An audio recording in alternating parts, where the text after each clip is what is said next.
دوستو U P کے ضلع سیتاپور میں ایک قصبہ خیرآباد شریف لگتا ہے جہاں سلسلہ چشتیہ کی ایک مشہور و معروف خانقاہ موجود ہے، اور یہ خانقاہ ایک ایسی خانقاہ ہے جس کی بدولت خطہ اودھ میں سلسلہ چشتیہ کا فیضان عام ہوا، اور اس خانقاہ کے ذریعے ہندوستان کی مشہور خانقاہیں وجود میں آئیں۔ یہ آستانہ حضرت مخدوم سعد الدین خیرآبادی رحمۃ اللہ علیہ کا ہے، جنہیں بڑے مخدوم صاحب اور مخدوم کبیر بھی کہا جاتا ہے۔ اب جب ہم آپ کے دربار میں حاضر ہوئے تو سوچا کیوں نہ آپ کو بھی اس عظیم آستانے کی زیارت کرائیں اور آپ کا مختصر تعارف پیش کریں، تاکہ اولیاء کرام کا ذکر اور ان کی سیرت سے ہر مسلمان نصیحت اور سبق لینے کی کوشش کرے۔ کیا آپ جانتے ہیں کہ یہ بزرگ کن ولی سے وابستہ ہیں؟ آپ کا سلسلہ کس طرح صفی پور شریف، بلگرام شریف، ماریرا شریف کے ذریعے بدایوں شریف اور بریلی شریف کی مشہور خانقاہوں کو فیض یاب کرتا ہے؟ تو اس ویڈیو کو مکمل دیکھیں اور اس معلومات کو اپنے دوستوں میں بھی شیئر کریں۔ آپ کے سامنے حضرت مخدوم کے روضے کا خوبصورت گنبد ہے۔ یہ درگاہ بہت خوبصورت بنی ہوئی ہے۔ چلیے بنا کسی دیری کے حضرت مخدوم کی بارگاہ میں سلام پیش کرنے چلتے ہیں۔ سامنے ہی آپ کی چوکھٹ ہے، اور یہ وہ چوکھٹ ہے جہاں بڑے سے بڑا بادشاہ اپنا سر جھکا کر حاضر ہوتا ہے۔ یہی تو اللہ والوں کا اعزاز ہوتا ہے کہ ان کے ہاتھ بظاہر تو خالی ہوتے ہیں، لیکن وہ اس دولت کے مالک ہوتے ہیں کہ شہنشاہ وقت بھی ان سے خیرات لینے ادب سے آتے ہیں۔ چوکھٹ کے اوپر کتبے پر آپ کا نام اور تاریخ وصال تحریر ہے۔ ہم اسے پڑھنے کی کوشش کرتے ہیں۔ امام المتقین، عمدۃ الصالحین، تاج العارفین، شہنشاہ ولایت حضرت مخدوم شیخ سعد الدین قدس سرہ المعروف بڑے مخدوم صاحب علیہ الرحمہ۔ سب سے نیچے آپ کی تاریخ وصال تحریر ہے 16 ربیع الاول 922 ہجری۔ چلیے اب حضرت مخدوم کی بارگاہ میں حاضر ہوتے ہیں۔ السلام علیکم ورحمۃ اللہ تعالی وبرکاتہ۔ یا ولی اللہ، یا مخدوم سعد الدین خیرآبادی شہنشاہ ولایت۔ دوستو آپ کی نگاہوں کے سامنے حضرت مخدوم کا آستانہ ہے۔ دل کی آنکھوں سے اس کی زیارت کیجیے اور دل کے کانوں سے آپ کی زندگی کے حالات سماعت فرمائیے۔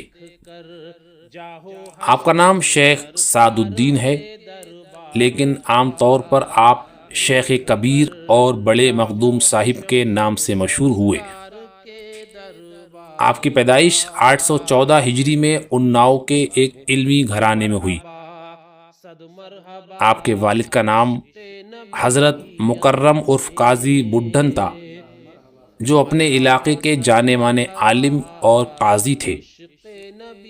اناؤ کے ریلوے اسٹیشن کے پاس آپ کا مزار مبارک موجود ہے، جہاں لوگ حاضری دیتے ہیں اور فیض و برکت حاصل کرتے ہیں۔ حضرت شیخ سعد الدین خیرآبادی کا تعلق ایسے خاندان سے تھا جہاں شروع سے ہی علم اور دین کو بہت اہمیت دی جاتی تھی۔ گھر کا ماحول بھی پوری طرح دینی تھا۔ اسی وجہ سے بچپن سے ہی آپ کی پرورش دینی ماحول میں ہوئی اور آپ کو علم حاصل کرنے کی طرف خاص طور پر توجہ دلائی گئی۔ آپ نے اپنی شروعاتی پڑھائی علاقے کے ایک مکتب سے شروع کی۔ بچپن سے ہی آپ کا ذہن بہت تیز تھا اور آپ پڑھائی میں کافی دلچسپی لیتے تھے۔ کم عمر میں ہی آپ نے قرآن کریم حفظ کر لیا تھا۔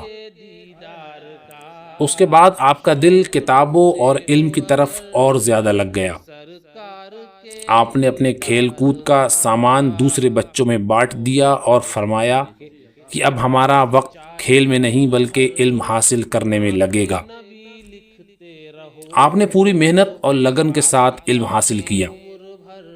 آپ کی محنت کا اندازہ اس بات سے لگایا جا سکتا ہے کہ آپ نے بہت کم عمر میں کئی طرح کے علوم حاصل کر لیے تھے۔ دیکھتے ہی دیکھتے آپ اپنے زمانے کے بڑے اور قابل علماء میں گنے جانے لگے۔ علم حاصل کرنے کے بعد آپ کے دل میں علم باطن یعنی روحانی علم حاصل کرنے کی خواہش پیدا ہوئی۔ اس دور میں قطب اودھ حضرت مخدوم شاہ مینا چشتی رحمۃ اللہ علیہ کی شہرت دور دور تک تھی۔ آپ اپنی روحانی پیاس بجھانے اور کسی کامل بزرگ کی رہنمائی حاصل کرنے کے لیے لکھنؤ پہنچے اور حضرت شاہ مینا چشتی رحمۃ اللہ علیہ کی خدمت میں حاضر ہو کر سلسلہ چشتیہ میں بیعت ہو گئے۔ ان کے مرید ہو کر آپ ان کی خدمت میں رہنے لگے اور ان کی نگرانی میں آپ نے اپنی روحانی تربیت کا سفر شروع کیا۔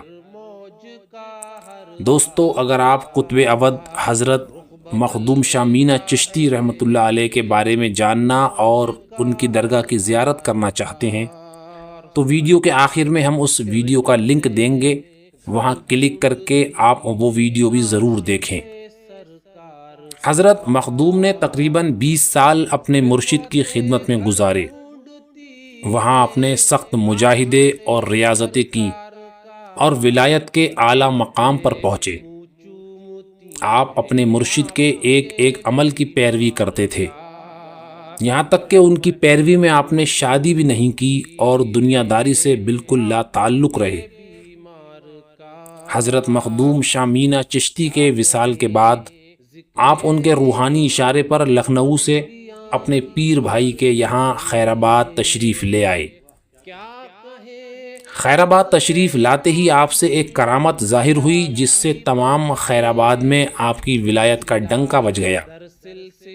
اس واقعے کی تفصیل اس طرح ہے کہ جب آپ خیر آباد میں اپنے پیر بھائی شیخ سلیم صاحب کے گھر پہنچے تو وہ مکان پر نہیں تھے، بلکہ خیر آباد کے حاکم راجی موسیٰ کے پاس حاضر تھے۔ مخدوم صاحب کی آمد کی خبر سن کر شیخ سلیم جلدی سے اٹھے تو حاکم راجی موسیٰ نے پوچھا کہ کیا بات ہے، اتنی جلدی کس بات کی؟ تو انہوں نے جواب دیا کہ میرے مرشد کے خلیفہ حضرت مخدوم سعد الدین خیر آباد تشریف لائے ہیں، اس لیے میں ان کی قدم بوسی کے لیے جا رہا ہوں۔ اتفاق سے ان دنوں بہت عرصے سے بارش نہ ہوئی تھی۔ راجی موسیٰ نے کہا کہ ہم نے اتنے بزرگوں کو دیکھا ہے مگر کوئی ایسا نہ ملا کہ اس کی دعا سے بارش ہو جائے۔ شیخ سلیم نے کہا کہ اس قسم کی باتیں نہ کرو، شیخ سعد الدین ایسے بزرگ نہیں ہیں کہ ان کی شان میں کوئی گستاخی کرے۔ اس پر بات بڑھ گئی۔ آخرکار شیخ سلیم نے کہا کہ اگر بارش ہو جائے تو کیا کرو گے؟ راجی موسیٰ نے کہا کہ ننگے پیر دوڑوں گا اور ان کا مرید ہو جاؤں گا۔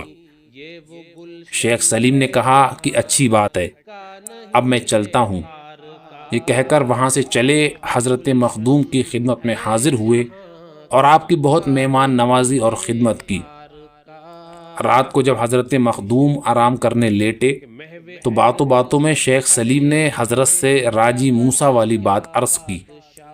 حضرت مخدوم نے عاجزی سے فرمایا کہ وہ ٹھیک کہتا ہے، ہم میں اتنی لیاقت کہاں کہ ہمارے دعا سے کوئی کام ہو جائے اور بارش ہو۔ شیخ سلیم نے کہا حضور اب تو مجھے ضد ہو گئی ہے کہ اس کی بات غلط ثابت ہو۔ حضرت مخدوم نے پھر فرمایا کہ مجھ نامراد میں یہ اہلیت کہاں کہ میری دعا قبول ہو۔ ہاں اللہ تعالیٰ رؤوف و رحیم اور کرم فرمانے والا ہے، اگر بارش نازل فرمائے تو یہ اس کا لطف و کرم ہے۔ حضرت مخدوم کی زبان مبارک سے جیسے ہی یہ الفاظ نکلے چاروں طرف سے بادل اٹھے اور تمام رات پورے خیر آباد میں بارش ہوتی رہی۔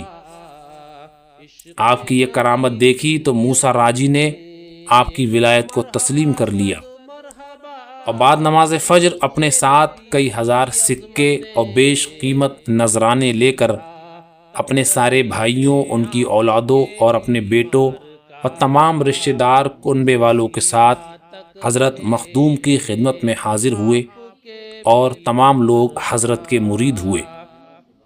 موسیٰ راجی حاکم خیر آباد نے خیر آباد کی پوری جاگیر حضرت مخدوم کے نام لکھ کر اس کا فرمان حضرت کے سپرد کر دیا اور کہا کہ یہ فرمان حضرت جسے چاہیں اسے عطا کر دیں۔ حضرت نے فرمایا کہ یہ فرمان تمہارے پاس ہی رہے گا، ہم جسے چاہیں گے تمہارے پاس سے دلوا دیں گے۔ راجی موسیٰ نے نہایت تعظیم کے ساتھ اس فرمان کو واپس لے لیا۔ اس کے بعد خیر آباد میں حضرت مخدوم نے اپنی خانقاہ اور مکانات تعمیر کرائے اور اپنے رشتہ داروں کو بھی خیر آباد بلا لیا۔ دور دور سے لوگ آپ کی خدمت میں حاضر ہونے لگے، کوئی بیعت ہونے آتا، کوئی علم حاصل کرنے آتا۔ آپ کے لنگر خانے سے بے شمار لوگوں کو کھانا ملتا۔ آپ کی خانقاہ میں روزانہ 5 کنٹل کے قریب آٹا استعمال ہوتا تھا، جو صوفیوں، مسافروں، طلباء، قوالوں اور آپ کے عقیدت مندوں کے لیے خرچ ہوتا۔ لوگوں کا ایک ہجوم تھا جو ہر وقت آپ کے دیدار کے لیے حاضر رہتا۔ بڑے بڑے بادشاہ آپ سے ملاقات کے خواہش مند رہتے۔ بڑے بڑے عجیب و غریب کمالات و تصرفات آپ سے ظاہر ہوئے اور آپ خیر آباد شریف کے شاہ ولایت تسلیم کیے گئے۔ حضرت مخدوم علیہ الرحمہ کا علمی مقام بھی بہت بلند تھا۔ بیان کیا جاتا ہے کہ ایک رات کسی ولی اللہ نے خواب میں رسول اللہ صلی اللہ علیہ وسلم کی زیارت کی اور آپ سے پوچھا، یا رسول اللہ، عالموں میں شیخ سعد الدین خیر آبادی کا کیا مرتبہ ہے؟ نبی کریم صلی اللہ علیہ وسلم نے ارشاد فرمایا، شیخ سعد الدین اجتہاد میں امام احمد بن حنبل کے مرتبے پر فائز ہیں۔ مخدوم شیخ سعد الدین صاحب حال صوفی تھے اور آپ کو وجد و سما سے بھی گہرا تعلق تھا۔ آپ ایک عمدہ شاعر بھی تھے۔ آپ کے اشعار میں عشق حقیقی کا رنگ پایا جاتا ہے۔ آپ کا کلام عشق و عرفان کی منزل کو چھوتا ہوا محسوس ہوتا ہے۔ آپ صاحب تصانیف اور عالم و فقی بزرگ تھے۔ آپ نے تقریباً 6 کتابیں تحریر فرمائیں جو تصوف اور روحانیت کے مختلف موضوعات پر مشتمل ہیں۔ آپ کے علمی اور روحانی کمال کا ایک واقعہ فوائد سعدیہ میں لکھا ہے، جو اس طرح ہے کہ جب حضرت مخدوم نے شرح کافیہ لکھی تو دہلی کے صدر الصدور نے چاہا کہ وہ اس کا رد لکھے۔ اس سے پہلے کہ وہ آپ کی کتاب کا رد لکھتا، آپ کو اس کی خبر ہو گئی۔ تب آپ نے اپنے مرید و خلیفہ حضرت مخدوم شیخ صفی رحمۃ اللہ علیہ سے فرمایا، تم جاؤ اور اس سے مباحثہ کرو۔ مخدوم شیخ صفی نے عرض کی، حضور، وہ ایک بڑا عالم ہے، میں اس سے بحث کرنے کی طاقت نہیں رکھتا۔ آپ نے فرمایا کہ ہم نے صرف و نحو اور معانی میں امام سبویہ، امام اخفش، امام عبد القاہر جرجانی اور علامہ زمخشری کو تمہارے ساتھ کیا، اور تفسیر اور حدیث اور فقہ میں عبداللہ ابن عباس، محمد بن اسماعیل بخاری اور امام ابو حنیفہ، امام شافعی تمہارے ساتھ ہیں، اور علوم عقلیہ میں ارسطو اور افلاطون تمہاری مدد کریں گے، اور ہر علم میں اس علم کے امام کی روح تمہارے ساتھ ہے۔ یہ سن کر مخدوم شیخ صفی دہلی روانہ ہوئے اور صدر الصدور سے ملاقات کی۔ وہ حضرت مخدوم سعد کا نام سن کر شیخ صفی کے قدموں میں گر گیا اور معذرت کرنے لگا اور کہا کہ میں نے آج کی رات رسول اللہ صلی اللہ علیہ وسلم کو خواب میں دیکھا کہ آپ فرماتے ہیں کہ ہمارے سعد کو رنج نہ دے، اور اس نے تیرے ہلاک کرنے کے واسطے ایک شیر درندہ کو روانہ کیا ہے کہ ہر علم کے امام کی روح اس کے ساتھ ہے، اور اس کا حلیہ اس طرح ہے، وہ جلد پہنچنے والا ہے، اگر اپنی خیریت چاہتا ہے تو توبہ کر۔ سو میں نے خواب سے جاگ کر توبہ کر لی ہے اور اپنے اوپر لازم کر لیا ہے کہ اب عمر بھر مخدوم سعد الدین خیر آبادی کی اس کتاب کو تلاوت کے طور پر روز پڑھوں گا۔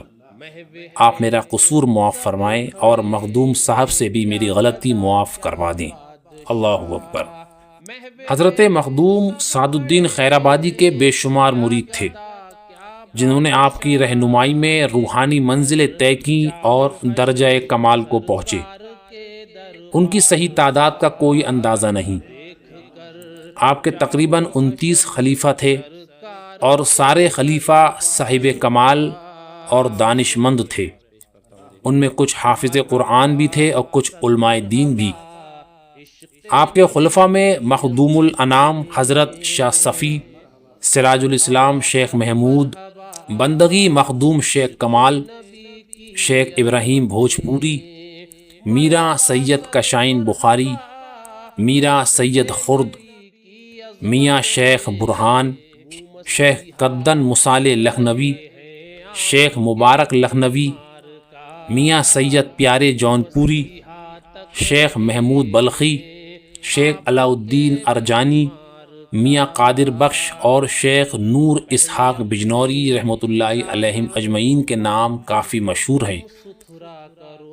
آپ کے خلیفہ اعظم اور جانشین حضرت شیخ صفی رحمۃ اللہ علیہ تھے، جن کا مزار شریف صفی پور شریف میں ہے۔ ان سے آپ کے سلسلہ طریقت کو بہت شہرت و مقبولیت حاصل ہوئی۔ حضرت مخدوم شیخ صفی کے مرید و خلیفہ مخدوم شاہ حسین سکندر آبادی تھے، جو حضرت میر عبد الواحد بلگرامی رحمۃ اللہ علیہ کے مرشد تھے۔ اس طرح آپ کے ذریعے یہ سلسلہ بلگرام شریف، وہاں سے ماریرا شریف اور پھر بدایوں شریف اور بریلی شریف تک پہنچا۔ حضرت مخدوم سعد الدین خیرآبادی کا وصال 108 سال کی عمر میں 16 ربیع الاول 922 ہجری مطابق 1516 عیسوی کو ہوا۔ آپ کا مزار ضلع سیتاپور کے قصبے خیرآباد میں مشہور و معروف ہے۔ آپ کی درگاہ تک جانے کا آسان راستہ یہ ہے کہ آپ کو سب سے پہلے ضلع سیتاپور آنا ہوگا۔ یہ شہر لکھنؤ کے پاس ہے۔ سیتاپور پہنچ کر آپ وہاں سے خیرآباد کے لیے کوئی آٹو کر لیں۔ خیرآباد پہنچ کر آپ وہاں بڑے مخدوم صاحب کی درگاہ معلوم کر لیں۔ پورے خیرآباد میں آپ کی درگاہ مشہور ہے اور اس طرح آپ آسانی سے درگاہ شریف تک پہنچ سکتے ہیں۔ تو آپ کو آج کی یہ زیارت ویڈیو کیسی لگی ضرور بتائیں۔ اسکرین کے کارنر پر حضرت مخدوم شاہ مینا چشتی رحمۃ اللہ علیہ کی درگاہ ولاگ ویڈیو نظر آ رہی ہوگی، اسے کلک کر کے ضرور دیکھیں تاکہ آپ کے علم میں اور اضافہ ہو۔ اگلی ویڈیو آنے تک آپ کے لیے بہت ساری دعائیں۔ اللہ حافظ۔